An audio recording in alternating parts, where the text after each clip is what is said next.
3 مكسرات بتساعد على تقوية الذاكرة وزيادة التركيز.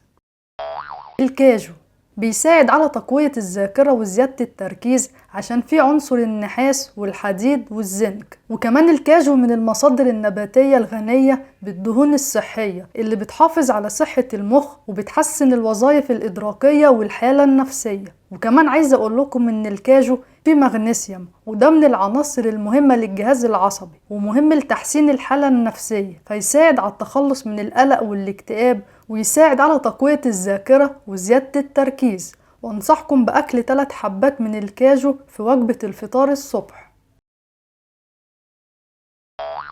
اللوز فيه عناصر غذائية مهمة للمخ، بتزود من نشاط المخ وبتجدد المسارات العصبية فتقلل من الإصابة بالزهايمر. وكمان اللوز فيه حمض الفوليك المهم للأعصاب، وكمان اللوز فيه بروتينات بتساعد في بناء الخلايا، وفيه فيتامين اي اللي بيحافظ على الخلايا. كمان عايزة اقول لكم ان اللوز فيه مضادات أكسدة فيساعد على تقوية الذاكرة وزيادة التركيز. وانصحكم بأكل 5 حبات في وجبة الفطار الصبح.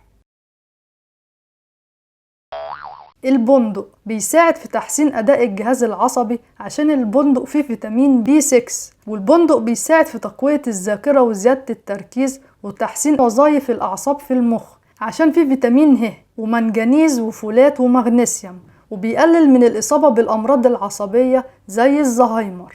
وكمان عايزة أقول لكم إن البندق مليان بالبروتينات والألياف والحديد والكالسيوم، فبيساعد على تحسين وظائف المخ وتقوية الذاكرة وزيادة التركيز. وانصحكم بأكل 5 حبات بندق الصبح في وجبة الفطار. ولو لقينا المكسرات ناشفة على السنان ممكن نطحن المكسرات في الكبة ونحطها في برطمان بالتلاجة ونضيفها على أي كوباية عصير بس يكون فريش. وبكده يبقى احنا عرفنا مع بعض 3 مكسرات بتساعد على تقوية الذاكرة وزيادة التركيز بإذن الله.